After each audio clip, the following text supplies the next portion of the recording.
O Brasileirão já foi e agora é a hora da Copa do Brasil. Cruzeiro, Corinthians, Fluminense e Vasco sonhando com o título que dá um bom dinheiro e para Corinthians e Vasco vale também uma ida para a Copa Libertadores. Vamos passar a limpo a Copa do Brasil no Na Cara do Gol, que começa agora.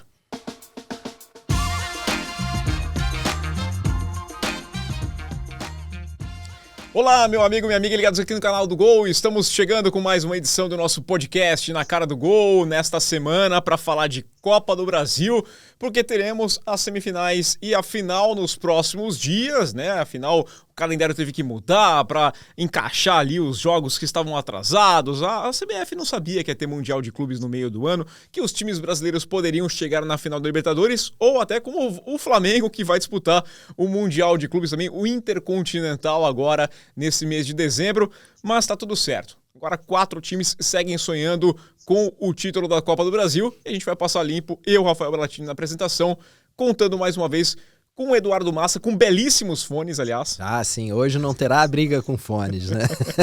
E sem problema nenhum, tá tudo certinho, agora tá arrumado, né? Tá tudo certo. Tá tudo bem, tá tudo bem. E com Carlos Ramos aqui, conectado com a gente também para falar de Copa do Brasil. Carlos Ramos que está aí com toda a sua pose, toda a sua elegância no nosso monitor. Exato, com fone sem fio, que é melhor, né? Ainda bem que quem tá vendo a gente não viu a cena diante do programa da briga do Eduardo com o fone com fio dele aí. Era o nosso Balotelli. É o nosso... Aquela Foi bem, tipo isso. Cenas maravilhosas, que a gente ainda vai fazer um pré-programa e começar a soltar antes do programa, ou então aquelas cenas pós-créditos. Já disseram que o pré-programa é muito melhor do que o programa em si, né? Eu não sei se é um elogio ou não, né? É um pouquinho mais honesto, né? Eu acho que é uma conversa um pouquinho mais sem filtro. É aquele problema que pode causar cancelamentos aí. Não, mas é tudo certo, que na medida do possível, como o futebol, aliás, pede que a gente converse. Antes de ir para a Copa do Brasil, eu quero dar uma passada rápida só pelo... Não é intercontinental, não é mundial, são vários torneios, é o intercontinental, mas agora tem o Derby das Américas, depois tem a Challenge, tem um programa especial do Dudu Monsanto, né, passando o Gol das Américas, falando do Flamengo, nesses confrontos aí contra o Cruz Azul, se passar tem o Piramides do Egito, e aí tem... Quem sabe o PSG. PSG lá esperando, tranquilão, sem ter que passar por aquele joguinho extra que era protocolar para o time europeu.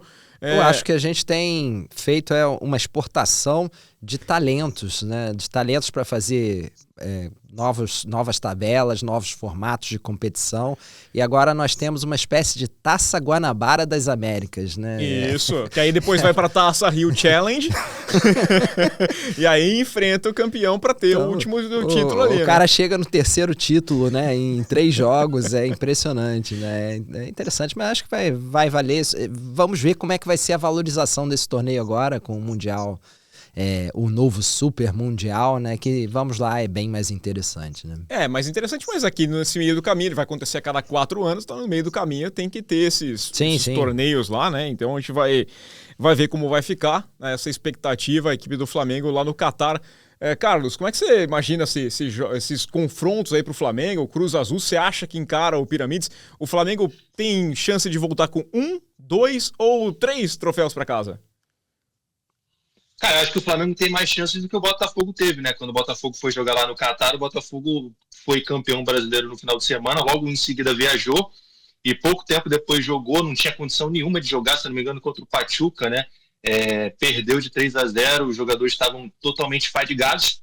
O Flamengo conseguiu fretar um bom avião, né? Botafogo teve aquela imagem certo, né? Do Marlon Freitas com... o avião certo, o Marlon Freitas com o pé em cima, ali viajou...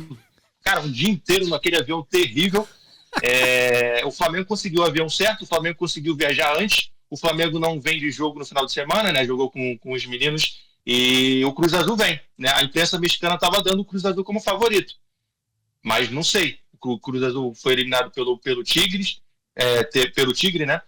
O Tigres é o da Argentina. Pelo Tigre, teve um confronto difícil no Campeonato Mexicano no final de semana, vai chegar um pouco desgastado também, acho que vai chegar mais desgastado do que o Flamengo, e vamos lá, eu estava olhando até aqui o elenco do Cruz Azul, e não é um elenco assim, os clubes mexicanos têm muitos jogadores de nome, né, os espanhóis começaram a ir muito para o futebol mexicano recentemente, e tem vários exemplos de espanhóis que estão fazendo sucesso desde que o Gignac, o francês, foi para lá há uns anos atrás. O Cruz Azul não tem lá um grande elenco, grandes nomes assim, pelo menos que ressaltem a atenção. E para mim o Flamengo é favorito para esse confronto. Mas vai ter aí, antigamente o brasileiro jogava menos para chegar na final, mas agora vai ter que jogar mais num calendário pior, né? Antigamente o brasileiro tinha mais tempo para se preparar para esse torneio. Agora meio que no final da temporada vai meio que vambora, vamos ver o que acontece. Tem menos favoritismo, mais chances de dar ruim, mas acho que o Flamengo é favorito contra o Cruz Azul, sim. Eu acho engraçado também, né, Massa? Porque no fim eu acho que a gente até vai reclamar um pouco mais. Eu concordo com o Carlos, a história de ser um pouco mais acelerado, mas convenhamos. Antigamente a gente falava porque o time ganhava a Libertadores no primeiro semestre, aí passava o segundo semestre brincando no Brasileiro, né? Como quem não brincou no Brasileiro comentou aquela vez, mas passava ali numa boa para pensar, focar só no Mundial, fazer uma preparação toda especial para a disputa do Mundial. Não é como se o PSG estivesse se preparando para o Mundial. A diferença é que é meio de tabela, meio de campeonato. No futebol brasileiro, por mais que seja final de temporada, teoricamente, na semana passada o Flamengo fez o jogo mais importante do ano, a final da Copa Libertadores. Então, deveria ter um pouquinho de ritmo, né? Acho que do Botafogo foi um problema, até a questão do avião, tudo que alugou um avião, entregaram outro e foi errado, mas o planejamento do Flamengo foi mais bem feito, né? Foi muito mais bem feito e o Flamengo tem mais elenco, então essa questão do desgaste, que é um dos motivos pelos quais eu vejo o pessoal no México falando em favoritismo do Cruz Azul, é também muito por causa desse desgaste. Eles falaram assim, a gente jogou metade dos jogos que eles jogaram praticamente no ano, né? A gente vai chegar muito mais inteiro, mas isso é muito relativo. Porque... Quantos jogos o Jorginho fez? Quantos jogos o... o Jorginho, por exemplo. O Flamengo tem um elenco muito recheado, um elenco que teve muita rotação durante um ano, né? E é um elenco que teve, principalmente a curto prazo, um jogo muito forte, ou seja, teve uma preparação forte para o jogo da Libertadores e depois teve tempo de descanso. Então eles não chegam nem sem ritmo, nem desgastados como foi no ano passado contra o Botafogo. Então eu não vejo o jogo é completamente diferente do jogo do ano passado, do Botafogo. Sim. Essa é a questão. Então eu vejo o Flamengo sim como favorito porque é melhor que o Cruz Azul. Não temos que pensar nesse caso no PSG, porque ainda tem o Pirâmides ainda tá. Eu acho que a gente continua ainda mais próximo desse segundo patamar do que do patamar do PSG, mas o próprio Botafogo venceu o PSG no Mundial a valer, um Mundial que o PSG estava levando a sério, né? Tudo bem que era numa fase de grupos, outra realidade, agora vai ser numa final, mas o PSG obviamente não tá também... Nesse momento tá pensando em Liga dos Campeões. E o Hakimi tá fora, por exemplo. O Hakimi é um jogador que tá machucado, não vai pro Mundial, tá pensando em disputar Champions League. Tem um campeonato francês que esse ano não tá naquele modo, né? Tão fácil, né? Voo de cruzeiro voando, ali, né? Isso. Né? Não tá passando ali tranquilo. Tem que olhar um pouco mais pro campeonato interno também. O Mundial, por mais que... É que também tem essa história, né? O PSG queria ganhar o Mundial. Não ganhou. Pelo menos é um título, né? Mais um título internacional para quem não ganhava nada em termos internacionais. Agora, eu acho que esse Mundial vai ser o mais aberto dos últimos anos, porque o Flamengo chega forte, o PSG eu acho que não vai dar a mesma atenção, também teve um problema com esse calendário, também afetou muito os times grandes europeus, que tiveram que se preparar para um Mundial. Nova Champions, né? Tá tendo Champions até agora, não era para ter em dezembro mais, já era para ter acabado a primeira fase. Então tá todo mundo tendo que se adaptar um pouco aí, então o Flamengo tem essa vantagem competitiva que o Botafogo, por exemplo, ano passado não teve, né? E o Cruz Azul é isso, os times mexicanos são sempre bons times. Vai ser um jogo difícil, não vai ser um jogo fácil, mas para mim o favoritismo é do Flamengo. Eu não vejo em que mundo o Cruz Azul possa ser favorito contra o Flamengo. Não, favorito eu acho que é meio pesado. E o mexicano vai acreditar, né, Carlos? Só para corrigir aí o plural dos felinos, o Tigres, afinal, é o do México e o Tigre é da Argentina. Eu prometo fazer um curso da próxima vez para falar certo o nome dos felinos. Então a Argentina tem mais, é isso. Eu sempre fico... tá em extinção no México, então Não, é o contrário, vice-versa. É o contrário. Ao contrário, olha a confusão. Tá aí, ó. Tá aí. Né? Essa é a informação, né? Isso aqui me lembra muito o meu amigo Cícero Mello entrevistando o técnico Drubisky, o Drubisky. Né? E aí ele perguntou como é que ele fala Drubisky, né? Ele é Drubisky. Ele, não, Drubisky. Corrigiu e aí falou em seguida. Exatamente errado. Grande Cícero Mello, um abraço pro Cícero, gente boa pra caramba, tá? É o autor daquela grande pergunta, né? Mas por que o Valdemar, né? Vamos lá passar para a Copa do Brasil, então. Vamos falar dos dois confrontos que nós teremos nos próximos... agora na quarta e quinta-feira, depois no final de semana, né? Domingo? No domingo, os dois jogos, aliás. E aí, depois, na outra semana, os jogos das finais já. Lembrando que quem avançar para a final, o vice-campeão leva 33 milhões de reais de prêmio. Tá? O campeão, 77 milhões. Então, é uma boa grana para você colocar no bolso, esses times aqui. Dá para contratar um Soteldo, né? Dá pra fazer muita besteira. Tem time que pode pagar algum transfer ban que tem na vida aí, vai festar só uns 4 ou 5 para pagar. Dá pra acertar um monte de coisa. Dá pra contratar presente de Natal. Dá pra contratar um monte de bagre. Dá pro seu time gastar um monte com um jogador ruim para disputar a Libertadores no ano que vem. Eu nunca esqueço quando o Eurico prometeu um presente de Natal para a torcida vascaína e o Vasco anunciou no dia 24 o escudeiro. Um presente, ele não falou que ia ser um bom presente. Eu vi o BAP prometeu um presentes, né, de Natal pro Flamengo, né? Falou que tem 1 bilhão, aí perguntaram para ele assim, mas é um presente de Natal de 1 bilhão? Ele falou, não é 1 bilhão que vai pro presente de Natal, né? Mas podem esperar aí uns presentes, né? Que situação com a difícil. Renovação do Felipe Luiz, ele tava falando da renovação. Então já tá todo mundo preparando aí os presentes de Natal. Eu imagino que esteja todo mundo já na expectativa, principalmente quem não tá na Copa do Brasil, né? Já tá começando a virar o chip ou o Flamengo, né? No caso na Intercontinental, já tá todo mundo meio que virando aí o chip pro mercado, né? Mercado da bola, os times começam a se acertar, inclusive a notícia dessa terça-feira, enquanto gravamos o programa, o Grêmio mandando embora, né? O Mano Menezes não vai continuar por lá, já foi informado que não segue. E aí temos alguns nomes, né, rondando, eles estão falando do Luiz Castro, seria a intenção do Grêmio de ter como treinador. Claro, Adenor Bach, né, o Tite, acaba sendo comentado, já foi especulado no Corinthians, no Internacional, no Grêmio, parece que uma proposta da Turquia, ele tinha vontade de comandar um time de fora, então vamos aguardar, o mercado fica bastante agitado daqui por diante, mas é aquela coisa, né? O Corinthians, por exemplo, não pode nem pensar no mercado, porque não tem como contratar. Né? Pode até pensar num treinador, porque é o que resta ali, né? Claro que a torcida tá meio que naquela sensação de que se ganhar, o Dorival tem alguma chance de continuar, por mais que muitos torcedores não quisessem que continuasse. Mas se perder, é quase certo que vai ter que pagar mais uma multa para trocar de treinador. E aí sonharia com o Tite. O Fluminense, claro, já pensa no ano que vem com um caixa mais reforçado. Acho que desses times aqui, Cruzeiro e Fluminense, que já tem inclusive Copa Libertadores para o ano que vem, já pode fazer um planejamento um pouco melhor.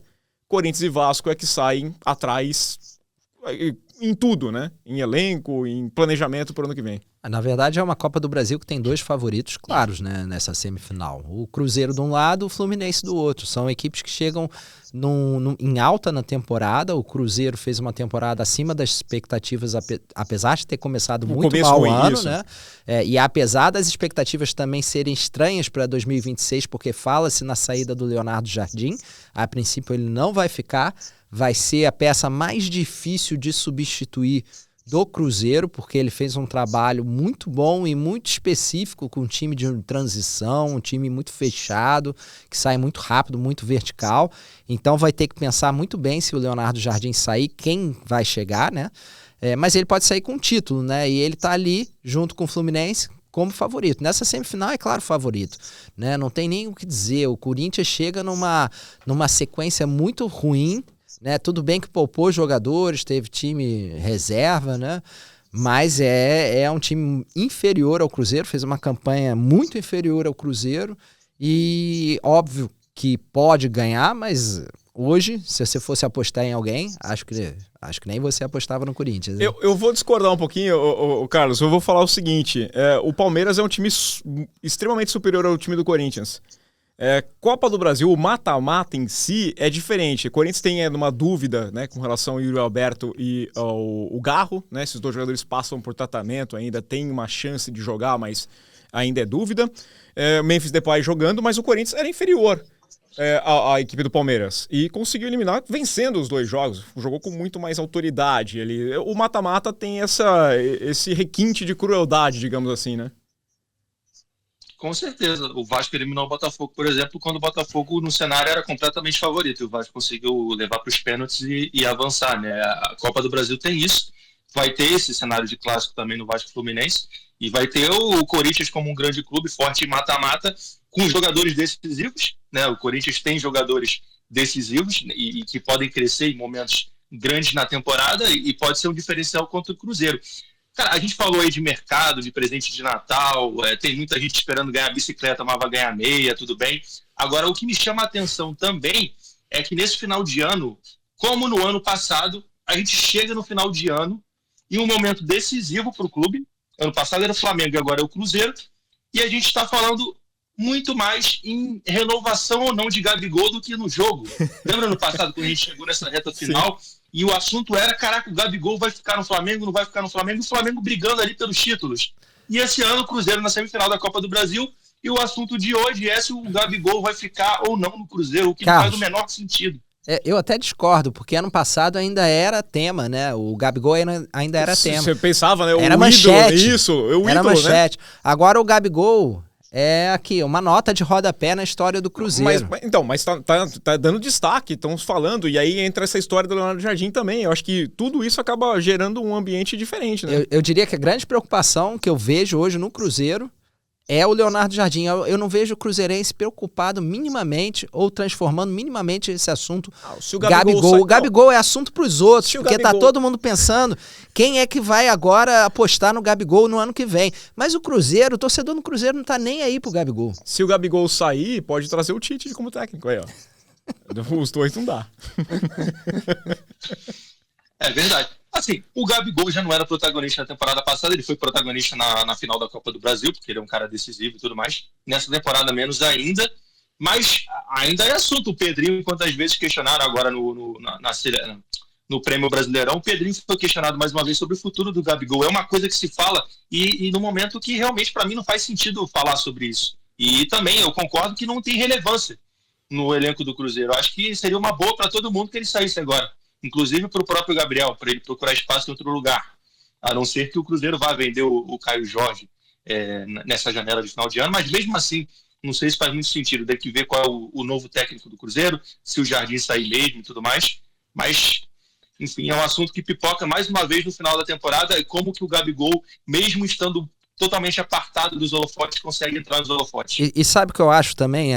Essa questão do Cruzeiro e do comando Cruzeiro, é uma preocupação também pro montagem do elenco, né? Porque o ano passado aconteceu isso. O Cruzeiro apostou em jogadores como Dudu e Gabigol, que foram tremendos fracassos, né?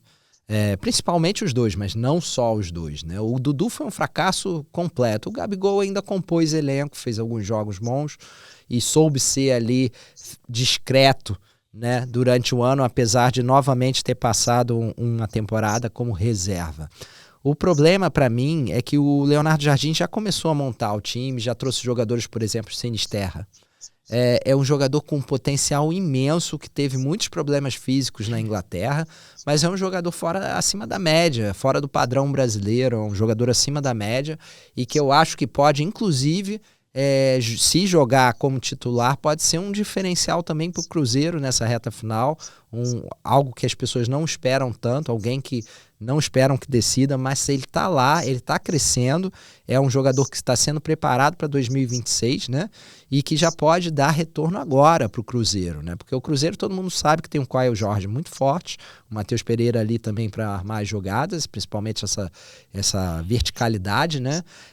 Mas armas que já estão sendo usadas há muito tempo pelo Cruzeiro e que já tem ali, já vejo muito clube começando a conseguir anular isso aí, porque também começa a ficar previsível, é normal do futebol, né? Então o Sinisterra é um nome que pode fazer a diferença ali e pode ser uma surpresa também para essa reta final do Cruzeiro, porque ele está crescendo, viu? Concorda, Carlos? E como a gente falou que o Corinthians tem jogadores decisivos que podem fazer a diferença nesse momento da temporada, o Cruzeiro também tem, né? O Matheus Pereira fez um baita do Campeonato Brasileiro, é um jogador completamente decisivo e que pode aparecer com destaque ali, o próprio Caio Jorge. O Cruzeiro tem um excelente time. Eu acho que a Copa do Brasil pode ser a cereja do bolo do Cruzeiro, porque ele não conseguiu lutar pelo título brasileiro até o final, esteve ali sempre entre os três, mas, obviamente, não conseguiu ali dificultar a vida de Palmeiras e Flamengo. Mas a Copa do Brasil pode coroar um bom trabalho, um trabalho excelente do Leonardo Jardim, de um time que investiu pesado mais uma vez e que dessa vez o Pedrinho deu a carta branca para o treinador fazer as mudanças que o treinador precisava para a montagem do elenco e para a montagem do time e jogar da forma que precisava jogar, né? A gente falou do Diniz no início da temporada, que tentou aplicar o modelo de jogo dele que talvez não fosse o recomendável para aquele contexto competitivo, e o Leonardo Jardim aplicou o modelo que era necessário para aquele momento. E o Cruzeiro foi um time que cresceu, o Cruzeiro foi um time que chega no momento decisivo da temporada, pelo menos brigando pelo título da Copa do Brasil. Se ele está eliminado, eu acho que seria uma temporada frustrante para o cruzeirense, porque apesar da boa campanha, apesar do bom elenco, apesar do bom trabalho do Leonardo Jardim, não ia ter conseguido nada. A Copa do Brasil é a chance do time fechar o ano com um título. Eu acho que o Cruzeiro, talvez um pouquinho até acima do Fluminense, é o grande favorito nessas semifinais da Copa do Brasil. Tava pensando aqui agora, né, nessa questão do Cruzeiro, do que fez. Já pensou uma final entre Cruzeiro e Vasco, para ter o Diniz tendo a chance no final do ano de dar aquele troco depois de ter sido dispensado no começo da temporada? Seria curioso, né? A gente tá falando de Copa também, né? E a gente tem alguns personagens super interessantes de Copa, porque o Corinthians tem o Dorival, né? O Dorival é multicampeão de Copas também, com o São né? Paulo, campeão com o Flamengo, é campeão da Copa do Brasil, assim, conquistou 2 títulos consecutivos, né? E tem... Vamos lá, eu tenho muitas dúvidas com relação ao Dorival, mas um pouquinho ali ele entende. E não tem muito mistério no time do Corinthians do que você vai fazer. O time do Corinthians que ganhou do Palmeiras o Campeonato Paulista, que eliminou o Palmeiras na Copa do Brasil, ele tá lá ainda, né? O pessoal não esqueceu de como se joga. Tá um pouco bagunçado e eu senti principalmente, eu acho que rolou muito isso, né, Carlos? Desses times que estão na Copa do Brasil, como essa Copa do Brasil ficou para depois, todo mundo foi empurrando com a barriga e depois do brasileiro eu penso em ganhar minha vaga para Libertadores, o brasileiro tá difícil, não vou conseguir chegar, vou fazer as contas. Foi largando mão. Então o Corinthians nos últimos jogos, você viu um time entrando meio que, não quero me machucar só. O último jogo contra o Juventude, uma piada. O jogo contra o Fortaleza também, colocando o time reserva. Deixando pontos pelo caminho, sem lembrar, né? O Corinthians nessa brincadeira perdeu pelo menos uns 10 milhões de prêmio no Brasileirão, apostando tudo na Copa do Brasil. Dos 4, o único que levou a sério esse final de temporada foi o Fluminense, né? Porque o Fluminense tinha que levar a sério para tentar a vaga direta para a Libertadores. O Vasco, eu acho que deu uma afrouxada nesse final. Eles estavam brigando até pela vaga na Libertadores, né? Mas acho que deram aquela relaxada, pensando na Copa do Brasil, isso. Já não vai cair, e até sofreram um pouquinho, depois conseguiram um resultado que livrou de vez do rebaixamento. Então foi um final de ano meio relaxado do Vasco, do Corinthians e do Cruzeiro, né? Que também chega numa sequência aí que praticamente largou o Brasileirão. Botou reserva, né? Contra o Santos também, tava nem aí, né? 3 times sem ganhar. A última vitória foi contra o Corinthians, inclusive 3-0. Agora, eu acho que foi bem errado, assim, óbvio que os jogadores não entram em campo pensando assim, vou abrir mão do campeonato e tudo mais. Mas acho que o Corinthians e o Vasco, principalmente, deveriam ter levado muito mais a sério o Campeonato Brasileiro, porque era um campeonato que poderia dar a vaga na Libertadores mais fácil da história. Porque o 8º colocado pode parar na Libertadores. Então, eles deixaram um cenário de chegar numa posição que não é tão difícil para eles, dentro do elenco deles, chegar no 8º lugar para classificar para a pré-Libertadores, e agora apostaram todas as fichas na Copa do Brasil, num cenário que ambos não são os favoritos, contra times que chegam muito mais preparados, contra times que chegam com elencos muito melhores contra times que chegam com trabalhos muito mais sólidos, né? O trabalho do Zubeldia no Fluminense é espetacular. A sequência que ele conseguiu emplacar no Tricolor é fantástica. E o Fluminense chega com jogadores crescendo de desempenho. O Lúcio Acosta, por exemplo, que chegou e demorou pra caramba pra se firmar, o cara tá possuído completamente. O Lúcio Acosta ali, cara, ninguém enxerga ele no campo porque ele é completamente baixinho, mas ele é absurdo, cara. O que ele faz no campo é impressionante. Ele é um baita jogador, tecnicamente muito, muito grande. Ele tem um talento raro, né? Outro jogador, o ponta-direita, o Santi, que veio da MLS também, eu achei que ele poderia também engrenar, mas não engrenou. Mas o Lúcio engrenou por ele e realmente está fazendo a diferença. O Fluminense chega muito mais preparado que o Vasco, por exemplo, abriu mão do Campeonato Brasileiro. O Vasco, eu acho que o grande problema do Vasco é o mental. O psicológico do Vasco é completamente abalado. É um time que ele, ao longo de toda a temporada, o Vasco, quando sofria um gol, acabava o Vasco. A maioria das derrotas do Vasco, principalmente as derrotas mais duras e difíceis, foi depois do Vasco levar o primeiro gol e o time desandar dali. O Vasco fez vários jogos que ele era melhor que o adversário, que ele jogava mais, que ele conseguia propor o jogo, mas a partir do momento que sofria um golpe psicológico duro, acabava destruído, acabava dizimado pelo adversário. Então eu acho que é uma coisa que pesou muito contra o Vasco ao longo da temporada, e o time chega nesse momento na Copa do Brasil com o psicológico completamente abalado, de uma sequência terrível de derrotas, chega depois de uma goleada absolutamente pífia na última rodada contra o Atlético Mineiro, que o Diniz poupou alguns jogadores, mas ao mesmo tempo ele poupou jogadores, mas diminuiu ainda mais a confiança do elenco, que já não existia, né? Agora, assim, para completar, só se o Hugo Moura jogar na zaga, aí o Vasco abre mão de vez da semifinal da Copa do Brasil. O interessante, eu gostei bastante do goleiro do Vasco.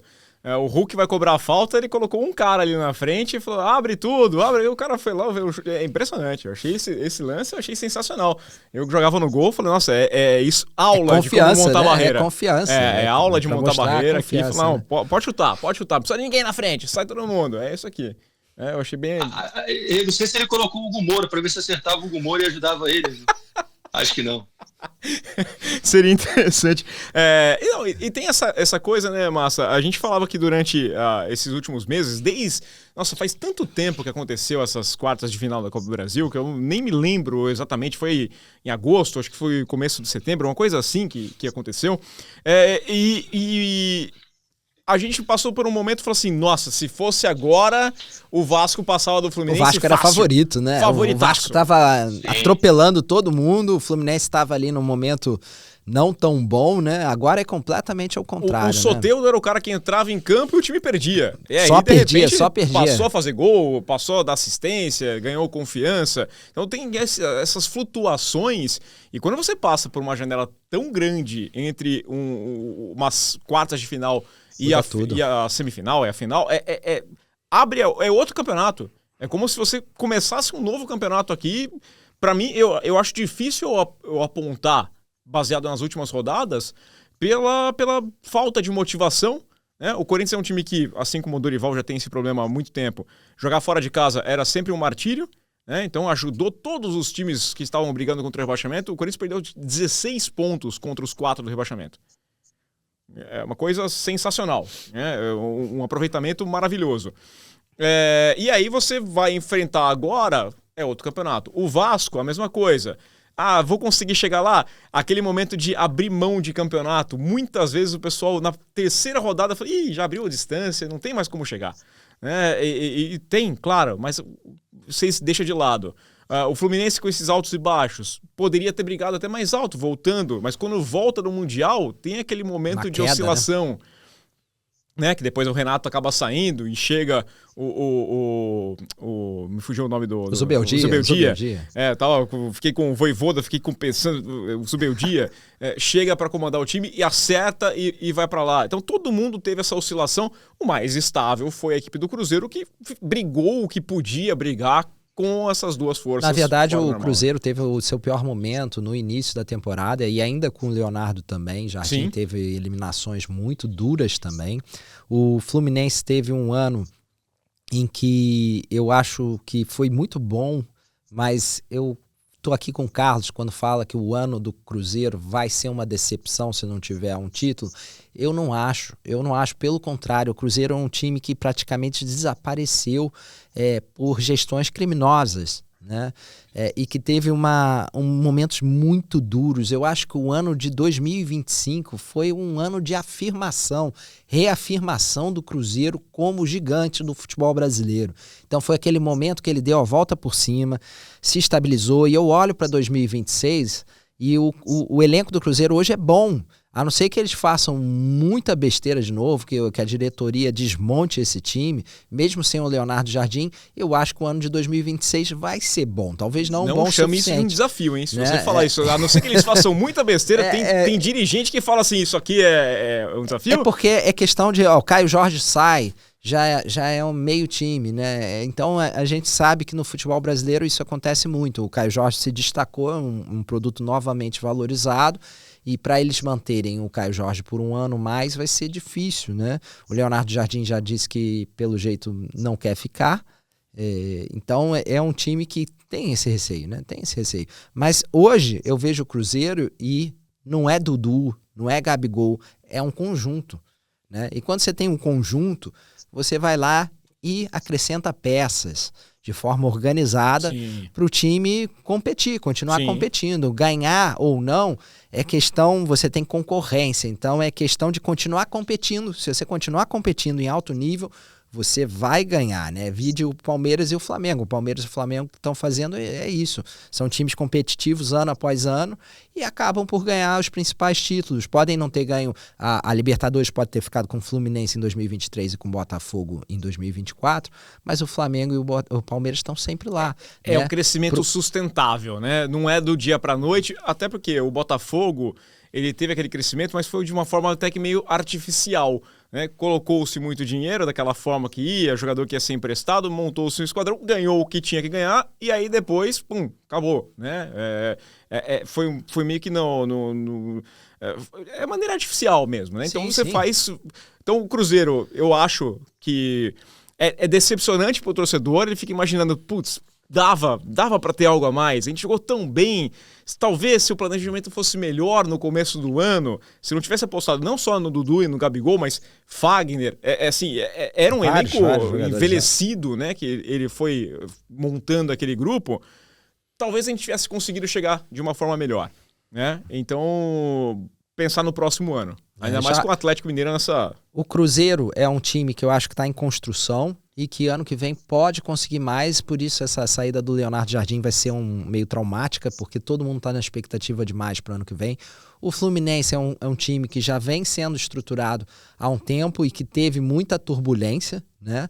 Mas é um trabalho também longo, tem jogadores ali que estão há muito tempo, o time foi montado pensando, olha, nós temos aqui um time que está envelhecendo, vamos trazer intensidade, aí trouxeram o Canóbio, o Serna no ano passado ainda, são jogadores que trazem essa intensidade, né? Aí o time estava precisando de um toque de criatividade até por causa do Ganso envelhecendo e com problemas físicos, trouxeram Luxo, né? Tentaram vários outros jogadores que também não deram certo, né? Como o Santi Moreno, o Lescano, o Lavega. Ou seja, o Fluminense apostou em muita gente que não deu certo também, né? Não foi só o Santi, foi antes o Lescano e o Lavega, e o Luxo deu certo. O Luxo deu muito certo. É um jogador com uma criatividade absurda, com uma intensidade também que é diferente até do Ganso, ele traz muito mais intensidade. O único problema é que ele não aguenta, né? Ele não aguenta, fisicamente ele não aguenta 90 minutos. Você não tem como botar um jogador desse com a intensidade que ele traz para o jogo, jogando 90 minutos, né? E agora a volta do Ganso nisso traz um pouquinho de criatividade novamente, saindo do banco, no caso, no Fluminense, né? Uma opção interessante para o banco. O que falta ao Fluminense é poder de decisão. Eu acho que o que falta ao Fluminense, e o jogo do Vasco pode passar por aí, é essa falta de decisão. O Fluminense sofreu o ano todo com jogadores que não têm essa capacidade para definir. O Fluminense tem intensidade, hoje com o Luxo tem criatividade, tá? O Fluminense tem boas jogadas pelo lado do campo, tem para mim a melhor dupla de meias do Brasil, meias defensivos e aquela dupla Martinelli e Hércules, eu acho que é a melhor do Brasil. Mas na frente o Cano, infelizmente, não é o Cano dos outros anos, né? O Everaldo é um jogador que só serve para cumprir taticamente algumas funções, ligação direta, disputa com o corpo, mas para definir é praticamente nulo, né? Pode ser o artilheiro da Copa do Brasil, pô. Pode, é um gol do Caio Jorge. O Caio Jorge é o artilheiro com 5 gols, o Everaldo tá ali, ó, em segundo com 4. Tem o Cano também. Aí, ó, você está se duvidando. Então, acho que essa é a grande questão. O Vasco também tem esse problema, né? Porque o Vegetti não é mais aquele do início do ano também, né? É um jogador claramente também limitado e que no estilo do Diniz talvez não funcione tanto, né? E tem ali a revelação do Campeonato Brasileiro, que é o jogador que pode fazer a diferença também ali na frente, né? O Ryan, né? Carlos, diga. Não, eu só ia completar um destaque que você falou aí, Rafael, do Caio Jorge, a luta pela artilharia. O Caio Jorge pode ser o 4º jogador que foi artilheiro do brasileiro da Copa do Brasil no mesmo ano, né? Depois do Hulk, do Gabigol e do Cano. Então é um fato interessante aí que ele pode chegar nessa final e todos recentes, também, né? Todos recentes, né? Todo mundo bem recente, com o título conquistado dessa forma. A Copa do Brasil é um torneio que o Cruzeiro é o maior campeão, com 6 títulos, mas a gente teve aquele momento que era difícil também falar da Copa do Brasil, porque disputava o torneio só quem não estava na Libertadores.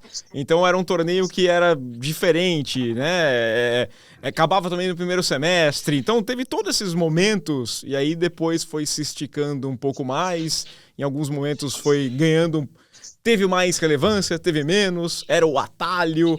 Aí depois virou a história da premiação ser a coisa mais comemorada aqui. E esses 77 milhões, eu acho que caía bem para todo mundo, né? Mudava o patamar. O Fluminense, que vem de um ano que já ganhou bastante dinheiro com a disputa do Mundial, né? O Cruzeiro, que tem um investidor que tem que pensar. O Corinthians com 800 transfer bans e o Vasco até em recuperação judicial. Acho que todo mundo já tem planos, né, para onde vai cair esse dinheiro, né? É tipo aquela herança que você espera, né? E aí a galera já está fazendo planos com isso, mas seria um dinheiro muito importante principalmente, acho, pro Vasco e pro Corinthians, né? O Fluminense também. O Fluminense veio numa temporada que recebeu muitos prêmios, né?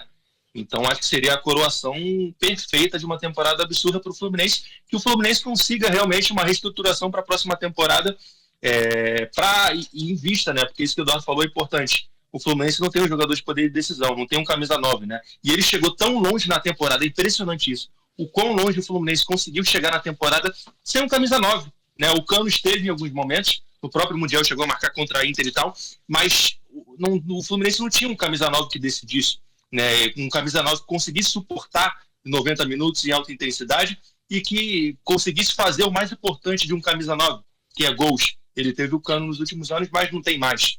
E o Eduardo falou sobre o Verratti no Vasco também, e é interessante observar que acho que o Verratti no Vasco, a grande coisa que aconteceu foi o modelo de jogo do Fernando Diniz, que não sustenta o jogo do Verratti.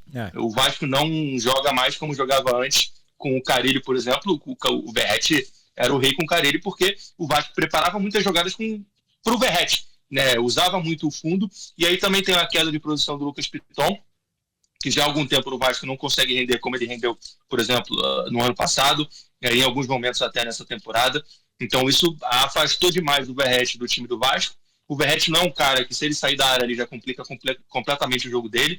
Se ele precisar trocar 3 passes, nossa, é complicado. E então o jogo do Fernando Diniz não privilegiou o Verratti e é um jogador que o Vasco perdeu. O Vasco abriu mão e o Ryan está conseguindo suprir bem. O Ryan é um jogador que tem sido decisivo para o Vasco, né? O Ryan é aquele cara que, quando o jogo está decisivo, ele chuta ele fora da área, ele faz o gol, ele arrisca, ele parte para cima com um drible, que é uma coisa que decide as jogadas, e faz gols, que é uma coisa que o Fluminense não tem hoje. Agora eu vou então colocar todo mundo aqui na berlinda, vou colocar palpite, mas a gente vai pro confronto. E eu vou querer assim, porque tudo bem, no Rio de Janeiro, o clássico serão os 2 jogos no Maracanã. Então, eu acho que tira essa questão do campo, muda um pouquinho com relação ao que acontece... Maracanã, onde o Fluminense ganhou 9 nos últimos 9 jogos, né? Então, em detalhe, né? O Vasco não tem essa possibilidade de jogar na sua casa. São Januário seria outra questão, seria né? outra história. Jogo, Já no duelo entre Cruzeiro e Corinthians, o primeiro jogo é no Mineirão, o segundo jogo é na Neoquímica Arena. E a gente sabe como os 2 estádios ali, as 2 torcidas fazem bastante diferença. Tem gente que prefere começar em casa, porque aí faz um resultado e depois, né, pode só controlar o jogo da volta, joga uma pressão no adversário que vai precisar fazer o gol. E tem gente que gosta de decidir em casa, porque aí conta com o apoio da sua torcida. Depende muito do fator do primeiro jogo, né? Primeiro jogo nessa quarta-feira, às 9h30 no horário de Brasília. O Corinthians vai até Belo Horizonte, enfrenta o Cruzeiro, manda o Mineirão completamente lotado, uma torcida fazendo muito barulho com toda certeza. Cada um de vocês aqui, eu vou começar com Massa, o que você acha que dá nesse primeiro jogo? No primeiro jogo, eu acho que dá Cruzeiro. Eu acho que dá Cruzeiro e no segundo jogo eu acho que dá Cruzeiro. Mas você acha que vai ser uma... Eu acho o seguinte, eu sempre tento ver não só a força do time, o Cruzeiro é mais forte que o Corinthians, o Cruzeiro está em melhor momento que o Corinthians depende muito desse trio que tem o Yuri Alberto e o Garro de fora, provavelmente, né? Ou seja, o Corinthians chega com desfalques importantes e o Cruzeiro também tem uma questão de estilo de jogo. O estilo de jogo do Cruzeiro é difícil para o Corinthians, porque mesmo que o Garro e o Yuri Alberto estejam lá bem, o Cruzeiro não dá espaço ali não. O Cruzeiro não dá espaço e o Corinthians não sabe o que fazer quando não tem esse espaço. Tá? O Corinthians não vai conseguir envolver a defesa do Cruzeiro, porque ninguém conseguiu. Né? E a transição é muito rápida. Então o Cruzeiro vai trazer muitos problemas para a defesa do Corinthians. Eu acho que é um jogo de um time melhor, com um estilo de jogo que dificulta muito para o Corinthians. Então, eu aposto vitória do Cruzeiro. Mas já resolvendo a parada? Resolvendo a parada, abrindo uns 2, 3 gols? Não, eu acho que o Cruzeiro também não é um time para golear, assim. Acho que serão jogos duros. O Corinthians não é também. É uma semifinal de Copa do Brasil. Falar em goleada é difícil, né? Eu tô falando aqui de favoritos e fazendo uma aposta. O Corinthians pode, inclusive, ganhar. Eu achei engraçado quando o Cruzeiro ganhou do Corinthians, e ganhou com facilidade, né? E o pessoal falou assim, isso aqui é uma prévia da semifinal da Copa do Brasil. Eu falei, não. Jogo de Campeonato Brasileiro, um time brigando pelo título, o outro só já estava tranquilo que não ia cair, é outra história, é outro campeonato, é outro tipo de torneio. Carlos, seu palpite?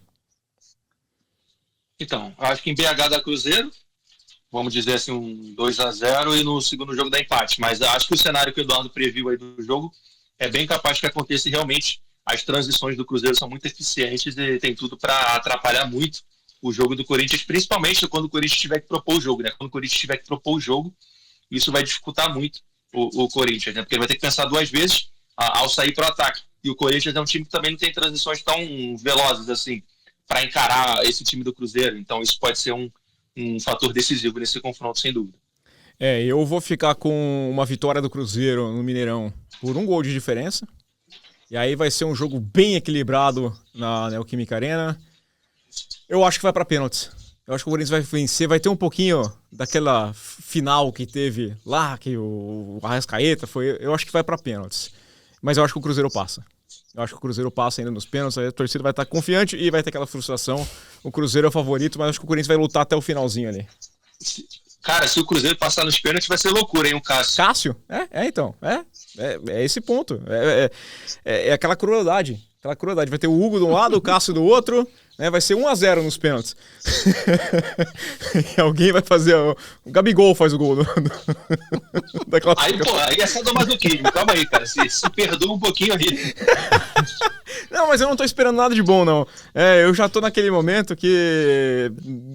Eu não tô com uma expectativa de nada que venha que seja positiva. Isso aqui é o melhor cenário que eu consigo imaginar. Levar pros pênaltis. Tá? Cruel, Carlos, o Vasco ser eliminado com gol de cabeça de Soteldo aos 90 minutos. Nossa, né? Não, calma aí que a gente vai falar de... Aí não é, aí a gente não tá falando de Pebolim. Vamos lá. Se o Lúcio fizer de cabeça também, aí é loucura, cara. Aí, pô. Uma questão que é passar o serviço direitinho, né? Então, quarta-feira agora, dia 10, 9h30 no horário de Brasília, tem Cruzeiro e Corinthians no Mineirão. Depois, no domingo, às 6h no horário de Brasília, Neoquímica Arena, tem Corinthians e Cruzeiro, é o jogo da volta. Vasco e Fluminense se enfrentam primeiro, os 2 jogos serão no Maracanã, nesta quinta-feira, às 8h no horário de Brasília. A volta será no domingo, mais cedo, aliás, mais tarde, né? Às 8h30. Horário estranho, né? Eu achei... Por que eu tiro o futebol do domingo às 4, né? Mas tudo bem. Vamos lá. E será essa partida, então, às 8h30 no domingo. Quero saber o roteiro para vocês. Agora eu vou começar com o Carlos. Maldoso, né? Mas tá bom. Ó, o Fluminense e Vasco. Eu acho que o Fluminense resolve no primeiro jogo, já fazendo um 3-0 assim, para não deixar dúvidas. E no segundo jogo, um empate assim, sem graça, de 0-0, que ninguém quer fazer nada no jogo. Que isso? Não, que isso? Depois sou eu. Eu levei pros pênaltis, pelo menos. Mas sem gol de cabeça do Soteldo. O primeiro gol sem esse toque de crueldade, né? É um cruzamento pra área, aí o Lúcio manda de cabeça e o Soteldo completa de cabeça. Luxo no segundo poste, escora de cabeça para Soteldo entrar no meio. De peixinho. Qualquer cabeceio dele é peixinho. Mas vamos lá, a gente falou muito de times copeiros, né? E o Fernando Diniz é aquele treinador dos mais imprevisíveis do futebol brasileiro, porque ele é capaz do pior e do melhor. No momento, o Vasco vive aquele momento de baixa do Fernando Diniz, a não ser que algo aconteça ali, algum clique aconteça nesse Vasco antes dessa semifinal, vai ser muito difícil, porque o Fluminense é um time muito duro psicologicamente, de enfrentar psicologicamente, porque é um time que não dá muito espaço, é um time com muita intensidade. O Canóbio corre, que é uma desgraça, o Serna corre o tempo inteiro também. É um time que tem uma dupla ali de meio campo que pega muito com o Hércules e com o Martinelli. Tem o Luxo, que dá muito trabalho em termos de criatividade. É um time muito intenso, né? É um Fluminense muito diferente do Fluminense do Fernando Diniz em tão pouco tempo. É um time muito mais intensidade e muito menos brilhante, né? Mas eu acho que isso é o tipo de jogo que incomoda muito os times do Diniz, né? E se o Vasco tá num momento com psicológico abalado, vai ser mais duro ainda enfrentar um time assim, né? Se fosse em outro momento, eu acho que não, mas eu acho que vai ser aquele jogo em que o Fluminense vai apertar nos primeiros minutos, o Beldia sempre faz isso, né? Apertar fisicamente, dar aquele abafa, e o Vasco, se sentir esses primeiros minutos, eu aposto também nisso que o Carlos falou. Se sentir, vai tomar 2, 3, tá? Agora, o Vasco sobrevive esses primeiros minutos? Eu acho que também as pessoas estão vendo um Vasco que está desmotivado. E o Vasco vai num clássico contra o Fluminense, eu não acredito que vai entrar assim também.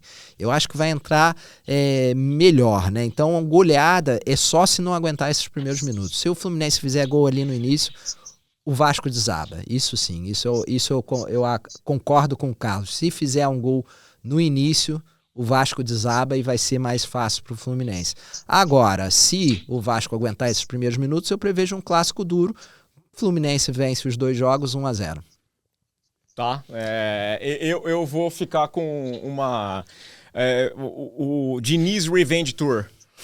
O Diniz foi dispensado pelo Fluminense, maltratado depois de conquistar o maior título da história do clube, tá? Isso aqui desrespeitoso com o Diniz. O Diniz vai dar o troco aqui, vai mostrar pra torcida do Fluminense, ó, confia no pai, vai se classificar. Primeiro jogo, um empate em 1-1. Segundo jogo, vitória do Vasco por 2-1. E aí nós teríamos depois a segunda revanche do Diniz, que é Vasco e Cruzeiro, certo? Com o Vasco sendo campeão em cima do Cruzeiro. Seria um roteiro de cinema, né? Típico de Diniz, né? Então, porque o Diniz, o pessoal fala muito do ciclo do Diniz, que ele entra e vai jogar de um jeito, e depois tem um momento de embalo, e aí depois começa aquela queda, e tem essa reclamação. Passa por isso, sim, mas também tem aquele ciclo de quando ele fica, que ele tem o ótimo momento, você fala que é incrível, começa a ir muito mal, você fala, nossa, agora é uma porcaria. Se você não manda ele embora, como aconteceu até no São Paulo, né? O São Paulo passou por alguns ciclos assim. Ele consegue se encontrar de novo e passa por uma nova crescente. E no São Paulo foram 2, 3 ciclos assim, até colocar o time na liderança do Campeonato Brasileiro, um time que não era para ser líder do Brasileirão, e depois ele caiu. Então eu acho que ainda tem essa chance, vejo como completamente diferente. A Copa do Brasil, esse mata-mata, eu acho que a gente não pode usar o Brasileirão para definir. É um outro torneio totalmente. Tá? A gente está falando muito do Diniz, mas eu acho que não é uma questão do Diniz, é uma questão do Vasco. O Vasco é um problema fora de campo, Sim, né? Isso o Vasco é instável fora de campo. O Diniz tenta fazer o melhor com o que ele tem. Ele fez, em alguns momentos, muito mais do que parecia ser possível, né? O que a gente fala do Diniz é que o Diniz é um técnico de altos e baixos, porque ele vive amarrado, ele se agarra nos erros, né? Sim. Então, quando o time começa a errar, os grandes técnicos normalmente encontram soluções. Já o Diniz se agarra no erro, então ele demora muito. Até que lá voltar a dar certo. Ele demora muito para organizar. Não é que ele não organiza, ele no Fluminense, por exemplo, fez isso, e em vários outros trabalhos também. Ele teve altos e baixos, mas o problema é que os baixos dele demoram muito tempo, né? Por quê? Porque ele não tenta arranjar soluções. Ele acredita que ele vai conseguir resolver aquele problema do jeito que ele está fazendo, né? E isso é muito complicado, né? Agora, você acha que o Diniz desses últimos jogos vai encontrar a solução justamente agora na semifinal da Copa do Brasil? Isso nós não sabemos, né? Carlos, é até engraçado porque a gente percebe as características, né, dos favoritos e dos confrontos. É bem assim, são diretorias, equipes que estão mais organizadas nos bastidores, é o caso do Cruzeiro e do Fluminense, times que estão conseguindo fazer um trabalho ali, e 2 equipes que estão completamente desorganizadas já faz algum tempo. O Corinthians é uma balbúrdia, né? O Vasco nem se fala, muito tempo ali. A diferença é a capacidade que o Corinthians tem de gerar dinheiro, que é maior que a capacidade do Vasco, então consegue sobreviver, mas gasta-se também do mesmo jeito. Vou falar para você até que, de certa forma, pensando racionalmente, conversava com o Massa antes na redação, o Corinthians indo para a Libertadores eu não vejo como um aspecto positivo, porque tudo bem, ganha um dinheiro a mais, mas gasta o dobro para querer montar um time competitivo que aí depois é eliminado na primeira fase, que fica com mais uma dívida que tem para lá. Então é difícil até imaginar o que é bom para essas equipes, né? Eu não sei se o Vasco gastaria isso, né? Porque eu acho que o Vasco se sabota há anos politicamente. Ele tem um conjunto de conselheiros que dominam ali os bastidores, que eles querem o Vasco para eles. E acho que o Pedrinho está tentando mudar um pouquinho isso. Ele está tentando já deixou muita gente desconfortável ali nos bastidores do Vasco, para tentar colocar ordem na casa, e ele é um cara mais centrado, assim. Ele está tentando fazer um pouquinho o que o Bandeira de Melo fez no Flamengo, né? O que outras diretorias fizeram em outros clubes no Brasil, no próprio Palmeiras, de organizar um pouquinho a casa, ser austero agora e tentar colher frutos lá na frente. Ao mesmo tempo que eu acho que também o Pedrinho usou essa janela do meio do ano, depois de muita pressão, de muitos erros, e reforçou bem o time, né? Sim. Um dos grandes problemas do Vasco era a zaga, e ele trouxe uma dupla de zaga boa, né? Com o Cuesta e o Robert Renan, que são jogadores dentro das características que o Diniz precisa no time, né? Mas que são jogadores que não estavam ali sempre. E aí é um problema de elenco também, né? Eu falei brincando do Hugo Moura mais cedo, mas o Hugo Moura, quando ele precisa jogar na zaga, não é a característica dele como jogador, jogar como zagueiro. O Diniz insistiu nisso muitas vezes, e uma coisa que não deu certo, ele continuou batendo na mesma tecla, e não dá certo. O Hugo Moura, ele não tem as características de um zagueiro. O Hugo Moura, para posicionar, o posicionamento corporal dele não é de zagueiro. O Hugo Moura, ele não consegue fazer um giro rápido. O Hugo Moura não consegue acompanhar o adversário. O Hugo Moura, ele vai fazer, vai avançar para marcar, para perseguir, fazer perseguições, mas ele vai deixar o espaço nas costas, ele não vai pensar muito nisso, que ele é o último homem, então ele vai querer avançar, e isso foi um problema para o Vasco ao longo da temporada, quando ele jogou como zagueiro. Então, assim, o Vasco conseguiu com o Pedrinho está tentando reestruturar o time, o Pedrinho conseguiu fazer uma janela boa, porque até o Andrés Gomes, por exemplo, é um dos principais jogadores do Vasco hoje, foi convocado para a seleção colombiana, está jogando bem. Não espera que o Andrés Gomes decida o jogo, faça gols, porque ele tem certas limitações, mas é um jogador que ajudou muito o time, é um jogador que consegue aportar consistências, é um jogador que tem a intensidade que precisa nas transições do Diniz também, né, que joga com linhas altas, e ele é um cara que volta muito para marcar. Então o Vasco, bem ou mal, ele conseguiu se estruturar dentro do último mercado, e o Pedrinho conseguiu mudar um pouquinho os bastidores do Vasco internamente, e é um cara centrado, é um cara que não vai gastar mais do que tem, mas ao mesmo tempo é aquilo, o Vasco tem as limitações financeiras, tem um elenco limitado, por exemplo, se perder um zagueiro já era, e também, ao mesmo tempo, tem essa questão psicológica que afetou demais o elenco ao longo da temporada, ao longo dos últimos jogos. Então tem um pouco disso, né? Eu acho que o Pedrinho tem feito até bom trabalho. Eu acho que a situação do Corinthians é um pouquinho mais complicada, é um pouquinho mais abaixo. Eu acho que no Corinthians as pessoas pensam menos no que vão gastar, no quanto vão gastar, e pensam mais no título que podem ganhar. E acho que é o legado que todo presidente do clube, da forma como os clubes estão hoje, menos a SAF, eles pensam em deixar esse legado, e para deixar o legado ele não está se importando se a dívida do clube aumentar ou não, eles querem contratar grandes jogadores, conquistar títulos, e para eles vão ser um bom presidente, sem pensar no futuro, né? E acho que o Corinthians tem um pouquinho disso, é uma situação um pouquinho diferente do que o Pedrinho está tentando fazer no Vasco, apesar da pressão que ele sofre, né? Que é bem grande. Ainda parabéns a mais ainda para o Duílio, que complicou as contas e não ganhou absolutamente nada. Esse conseguiu o melhor dos mundos de, né, triplicar a dívida e fazer essa besteirada. Seco, o campeão para você, Massa? Fluminense. Carlos? Cruzeiro. Eu vou de Vasco. Então é isso. Eu vou de Vasco. Eu tô abraçado com o Vasco aqui, tô falando pra vocês. Eu tô abraçado com o Vasco. Vamos lá, Carlos, obrigado pela participação aqui e até a próxima. Se o Vasco for campeão da Copa do Brasil, cara, ninguém vai aguentar o Belatini, mas eu vou aguentar, então eu vou torcer pra isso.